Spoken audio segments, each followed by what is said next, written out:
এটা হচ্ছে ন্যাপ নেতা, আনকম্প্রোমাইজিং নেতা, যিনি আপোষ করেন নাই কখনো।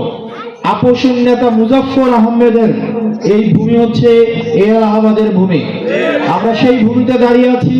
আমরা ওনার প্রতি আমরা শ্রদ্ধা জানাই, সম্মান জানাই। এলাহাবাদ গ্রামের যত আপনারা দাড়িপাকা মুরব্বী আছেন, যারা গার্ডিয়ান আছেন, আমার মা বোনেরা আছেন, আপনাদের প্রতি আমরা সালাম জানাই। আপনারা আমাদের জন্য দোয়া করবেন, এর বেশি কিছু না। আমরা এই কারণে আপনাদের কাছে আসছি, কোনো নির্বাচনী প্রচারণা না, কোনো নির্বাচনী সংযোগ না।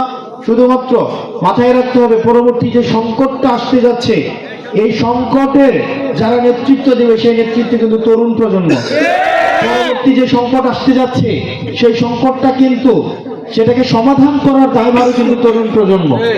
সুতরাং আমাদের এই তরুণ প্রজন্মকে প্রস্তুতি নিতে হবে, আধুনিক শিক্ষায় শিক্ষিত হতে হবে, কম্পিউটার প্রযুক্তিতে শিক্ষিত হতে হবে, বিজ্ঞানে সমৃদ্ধ হতে হবে, আমাদের অর্থনীতিতে সমৃদ্ধ হতে হবে, আমাদের সামরিক শক্তিতে আমাদেরকে সমৃদ্ধ হতে হবে। শুধুমাত্র ভারত বিরোধিতা নয়, বরং আমাদের সামরিক শক্তি, অর্থনৈতিক শক্তি, রাজনৈতিক শক্তি, আমাদের সাংস্কৃতিকভাবে আমাদেরকে সক্ষম হতে হবে, আমাদের রাজনৈতিকভাবে আমাদের স্বনির্ভরশীল হতে হবে। কেবলমাত্র স্বনির্ভরশীল নীতি কেবলমাত্র আমাদের এই ভারতের আধিপত্য থেকে আমাদেরকে মুক্তি দিতে পারে।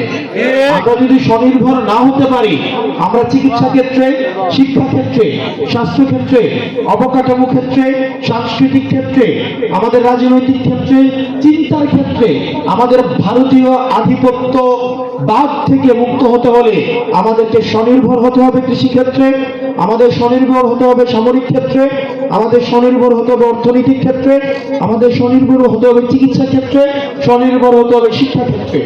ভারত বছরের পর বছর চায় নাই আমাদের চিকিৎসা খাত উন্নতি করুক, কারণ আমাদের চিকিৎসা খাত যদি উন্নতি হয় তাহলে ভারতের স্বাস্থ্য খাত ভেঙে যাবে। ভারত বছরের পর বছর, যুগের পর যুগ চেয়েছে বাংলাদেশের শিক্ষা ব্যবস্থা যেন ঘুরে না দাঁড়ায়, বাংলাদেশের শিক্ষা যেন কখনোই সমৃদ্ধ না হয়, যাতে করে বাংলাদেশ সবসময় পরনির্ভরশীল থেকে যায়।